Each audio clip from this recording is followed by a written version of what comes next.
And Habitat for Humanity, we have 50 employees. We're in the same game.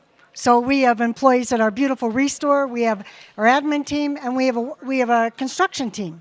So we just lost 3 of our most valuable folks at the Restore because they didn't have housing. They moved away to states and communities that were less expensive to live in. Alabama, Maine, Florida. I mean, they just moved because they're basically trying to be a mom with a child, and they had to leave as well. So we're all feeling this. It's why we're here today, but look at what a spectacular setting we are in. And we have this wonderful panel that is joining us. Today, we are inviting really respecting the diversity of our region. And we're looking at the housing challenges for our Latino community. And we have Samuel Bernal as an award-winning journalist who has Tricolor Radio, and you may have heard that. And he grew up in Mexico City, and he's Vice President of Integrated Marketing Solutions. And he's being joined by Illiana, who is also his wife, but is another person that is a leader in our Latino community and is going to help facilitate with some of the translation because we have such a distinguished panel. So with that, I will turn it over. Thank you, Samuel. Thank you, Gail. Thank you for having us here. Thank you. Y muchas gracias a nuestro panel de invitados. Thank you to our panel. We have Liz Rameriz. She's a community organizer with Manaus. We have also Tony Mendez. He's a staff attorney for Alpan Legal Services. And we have Maria Judith Alvarez. She is director of the People's Clinic Safe and Abundant Nutrition, which is also called SANA.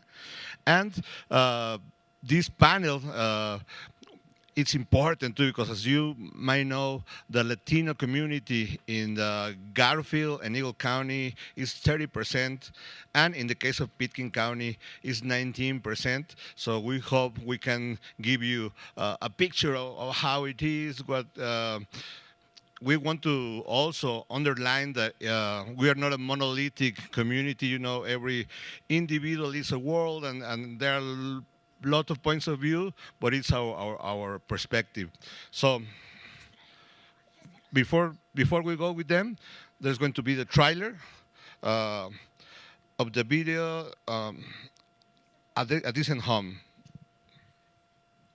The American dream, I think, is to raise your family in a free country and to be able to afford to do that. For the first time in my life, I have my own home. The mobile home park, it makes moving into a home achievable for us. Across America, mobile homes provide much-needed affordable housing. Mobile home is not a second-class house. A mobile home is my home. But there's a catch. It's about who owns the land. Most mobile home park residents own their homes, but not the land they live on. They have to pay rent for that. And in most states, park owners can raise those rents almost any time they want to, by as much as they want to. Que estamos a punto de perder nuestro hogar. Landowners who want to sell to developers are raising rents and forcing out the mobile homes. But the homeowners are fighting back. I found a letter taped to my door that said that Gulfview had been purchased.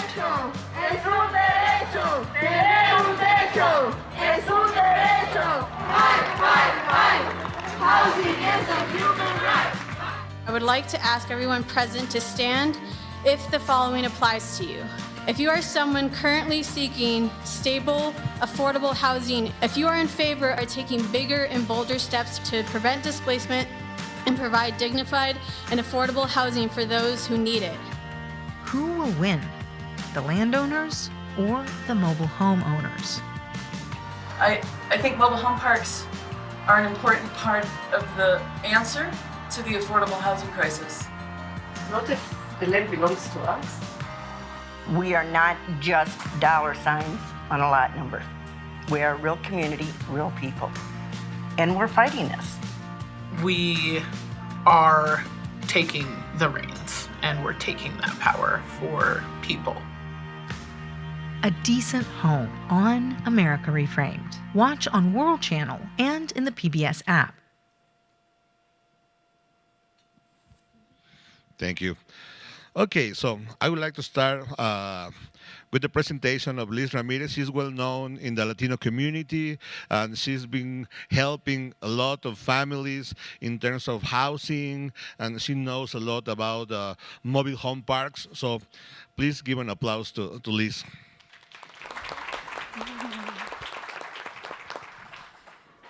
Thank you for this opportunity. I'm from Chihuahua, Mexico, so my English is not, it's okay.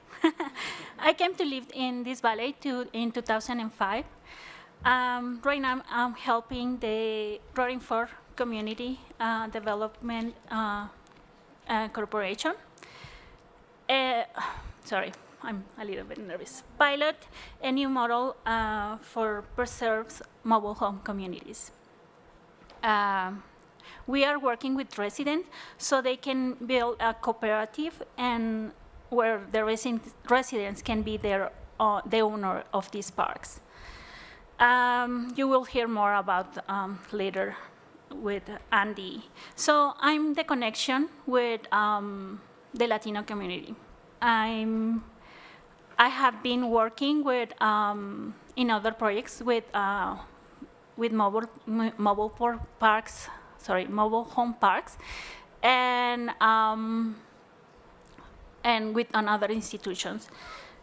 I usually have one-on-one conversation with these residents. I always hear their stories. I always hear what are their concerns and what they have. They cannot sleep.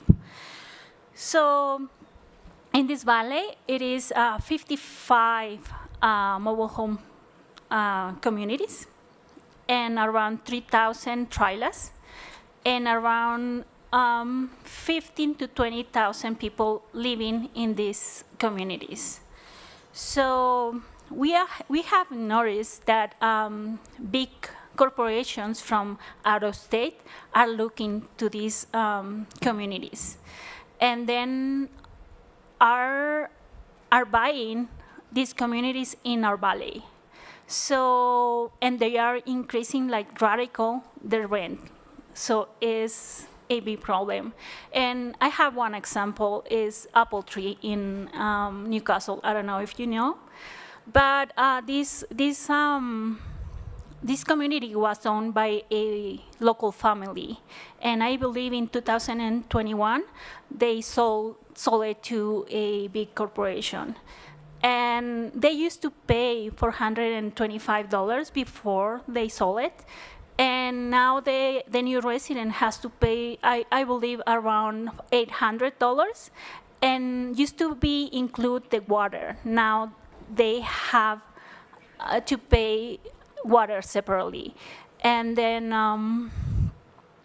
and I don't know if you know, but Apple Tree has a really, really bad problem with water. The water comes like a dark color, and the owners usually say that it's just cosmetic, and it is like it's okay with the regulations. But they say that it's not affordable because they have to change the dishwashers every year, like the faucets in the kitchen or the bathrooms, so they don't consume this water. So they have to buy water out of these communities. And so imagine if this do to these machines, like these appliances, what it will do to the human body. And then they already talked with the Garfield County commissioners, but they haven't had any response. So in the valley, the Latino community is most working class. So, and we are the 1/3 of the population from Aspen to Parachute. So the Latino community has an extra barriers: the language, the education, and the legal status. So one of the stories that really stuck with me every time that I talk with these people is that one of the regulations in these parks are that they have to be legal to buy or rent. So they have to, this family has to ask a third party to ask for them to buy their home. So imagine they feel illegal in their own home too, because they cannot speak if they have a problem. They cannot speak because they have to ask to the owner, the real owner, to speak for them. So a lot of time we see that they are afraid to speak because they are afraid to lose their homes. So, and as you know, the Latino community works most of the time in Aspen and Snomas. And the affordable housing in Aspen and Snomas were not designed for immigrant families, not in the cultural way, or I don't know, it is not designed on this. So mobile home communities are the element of affordable house stock. And that's, we think that must to be preserved, and it will be much, much better if it is owned from their own residents. Thank you. Thank you.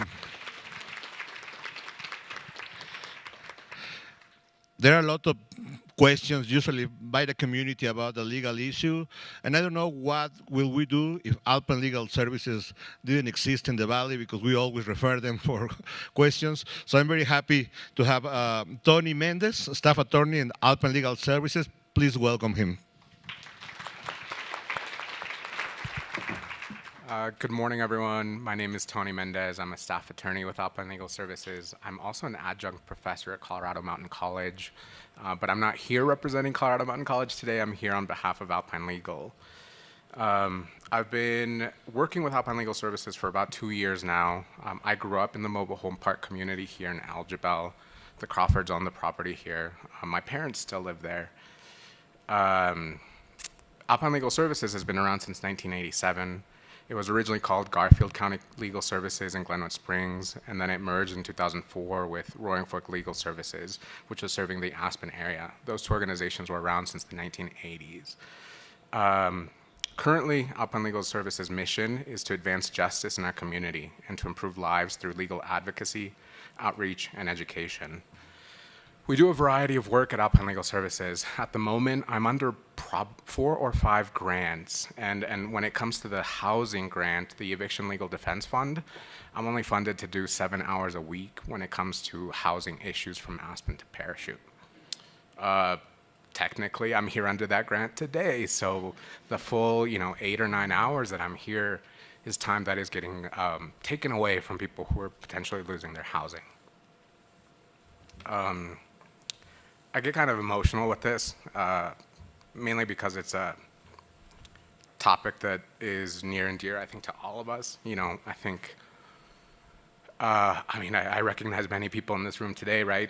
There's teachers, there's former teachers, there's employers who I've worked with before in the past, a lot of community members in this room, and I thank you all for being here. I think that this is a very important conversation to have.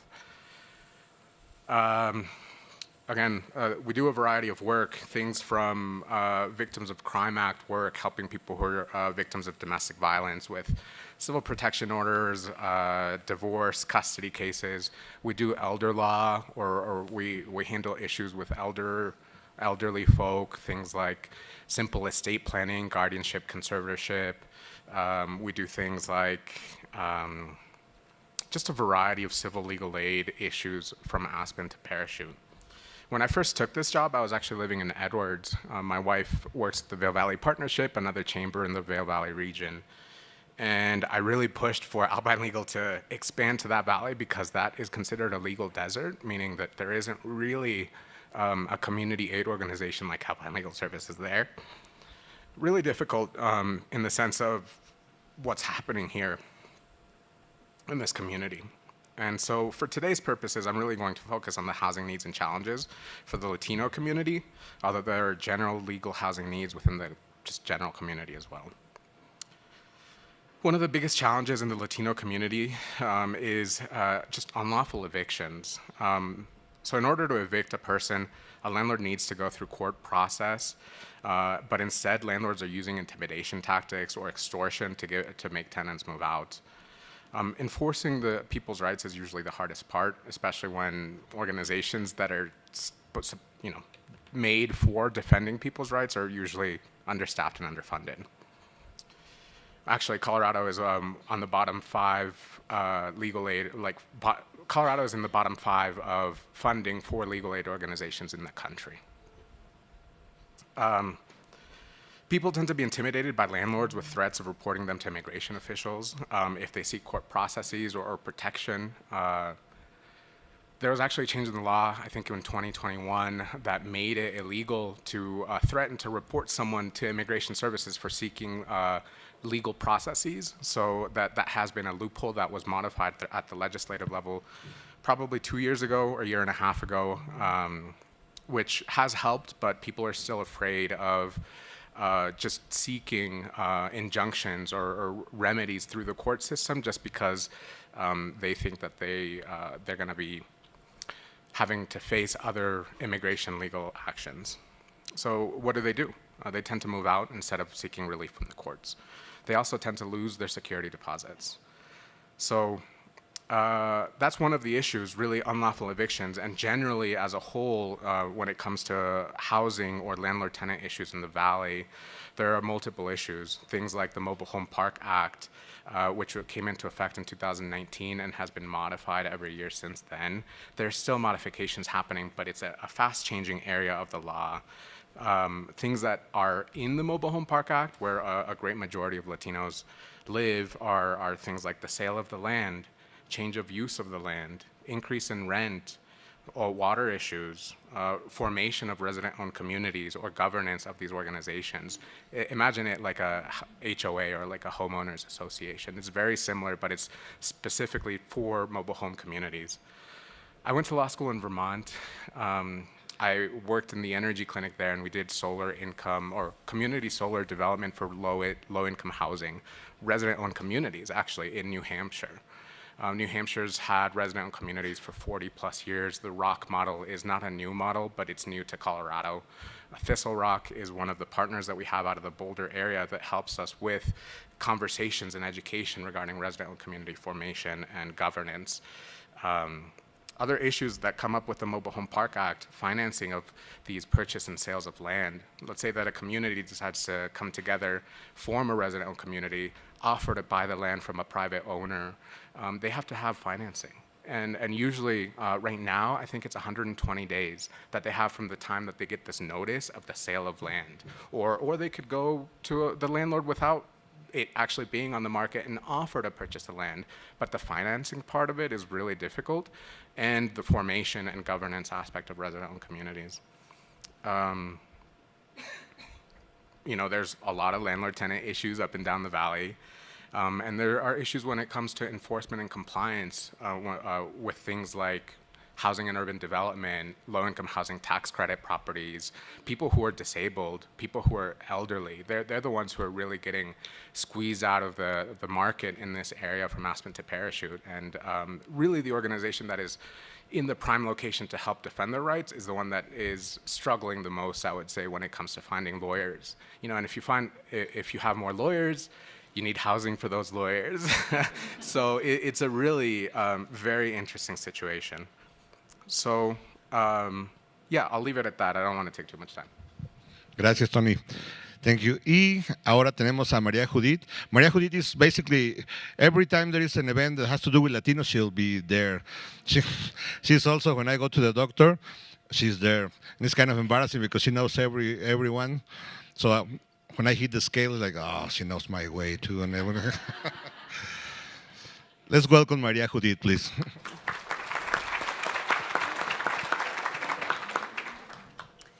Y bueno, pues creo que todavía son días. Buenos días a todos. Yo voy a estar hablando en español y Illiana va a ayudarme con la interpretación. Así que. Good morning. I'll be speaking in Spanish and Illiana is going to help me interpreting.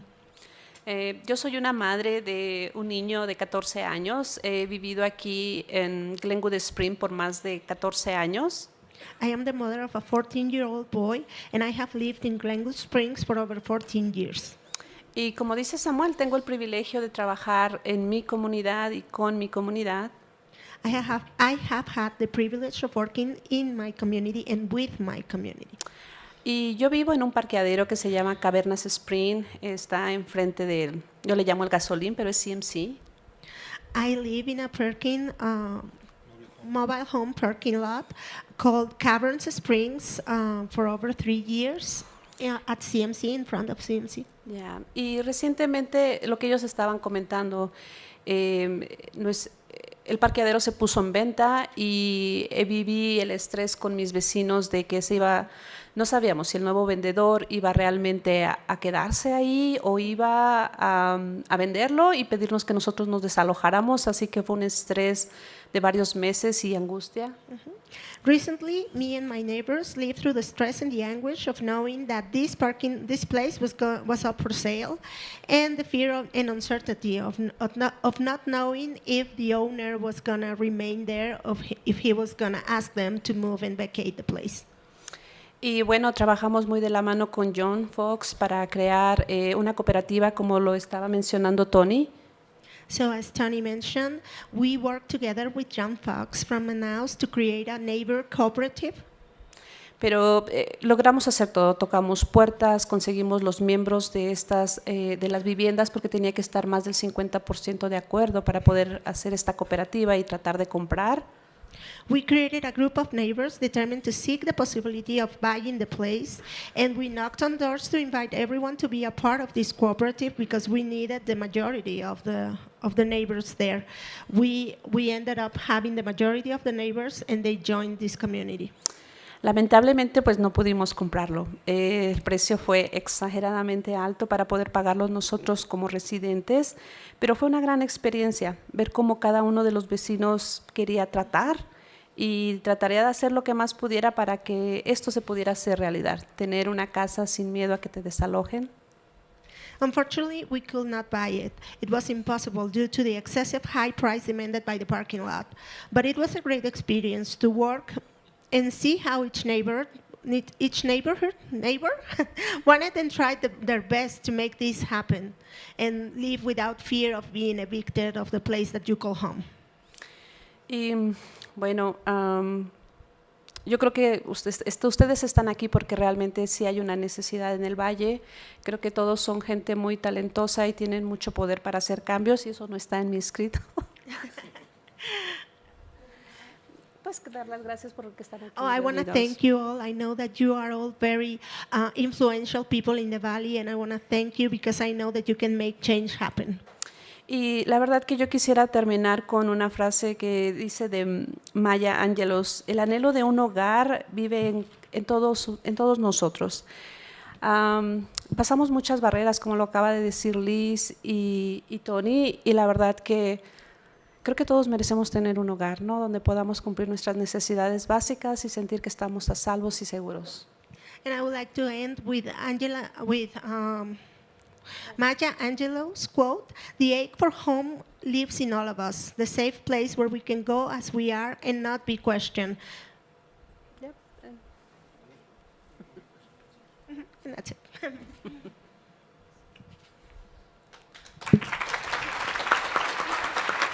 Thank you. The first question I would like to ask is, could you mention some additional problems that happen with the Latino community? For example, could any of you say, in our culture, when there is an immigrant, a new immigrant in the Valley, and he gets here, what happens with our community?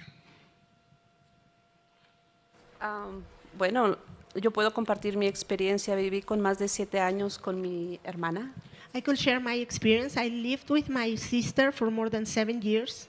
En un apartamento de 3 personas estábamos 6. In an apartment that was designed for only 3 people, 6 of us were living there. Tomó 6 años para que mi esposo y yo poder rentar un apartamento solos. It took my husband and I 6 years for us to be able to rent our own place. Y no lo he dicho antes, pero gracias a que mi hermana ganó también la lotería. And I've never mentioned this, but thanks to my sister, she won the lottery. Pude comprar la trailer donde vivo ahora. I was able to buy the trailer home where I live now. Y me costó lo mismo que me costó la renta de 10 años en un apartamento. And the price was the same as staying in that place, renting for 10 years. Entonces, yo no puedo imaginarme cómo estas familias viven. Uno como adulto se somete a las circunstancias de convivir un baño, una cocina y apartamento. And I can imagine how these families live when they have children, because as adults we can adapt to the circumstances, sharing the kitchen, sharing a bathroom. Pero explicarle a un niño pequeño, tienes que esperar para hacer del baño, tienes que esperar para bañarte, no puedes abrir el refrigerador porque hay otra comida y que no es tuya. But having to explain that to your child, that they have to wait their turn to use the bathroom, the restroom, to cook their meals, that's really tough on them. Yo creo que eso afecta mentalmente a un niño, y es un niño, pues, digamos, nacido aquí, ciudadano, que va a crecer y que va a servir a las demás personas. Es una persona que puede tener cierto daño emocional y pues va a ser un futuro ciudadano para este país o para este estado, este valle. And I think that can really harm a child's mental well-being and emotional well-being, because they are going to grow up here, they are going to be citizens, and they are going to contribute to this community, but they come with this emotional baggage. Yo creo que es muy importante. La base de una seguridad o estabilidad de vivienda es la base para una familia fuerte y un futuro exitoso también para las familias. I think it's really important, that foundation, feeling safe and secure.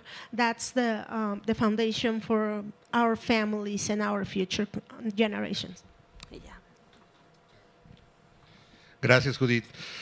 Tony, in your experience, what do you think is needed to have more access to housing for the Latino community? I know we're out of time, so we'll stay up here as long as you allow us to stay here.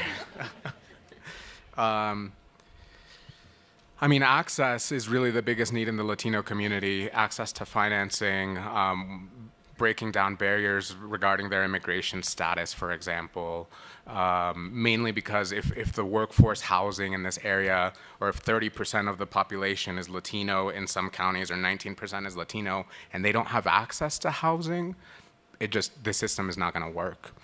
We're working with a broken system, and there's the financing part of it, and possibly that's a legislative state-level change.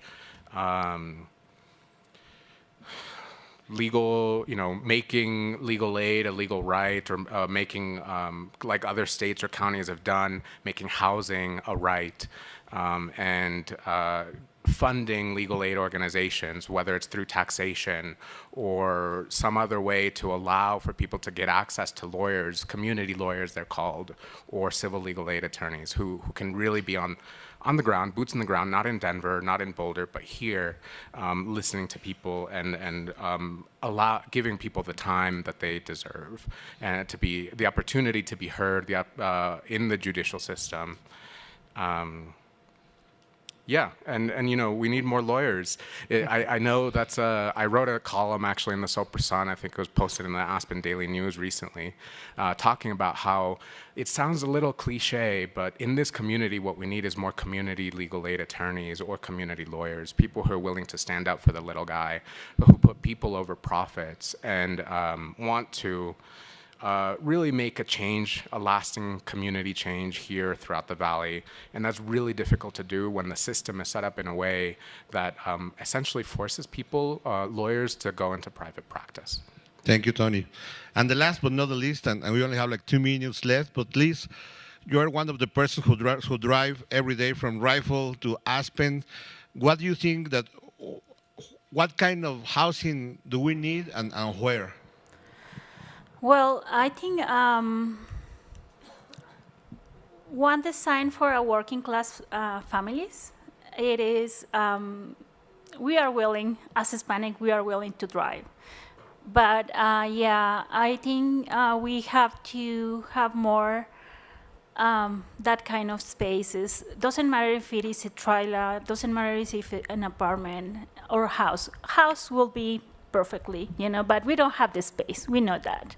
So yeah, I think something that is affordable and something that is accessible. I don't know. I always have trouble. Yeah. For Hispanic community, but because, like he say, it is you can get finance, but you have to have 20% of the house, so it's not accessible for the community, for our community that are the working class. So it's unrealistic. So something like that. Well, thank you to all the panel and thanks to all of you. Please give a round of applause.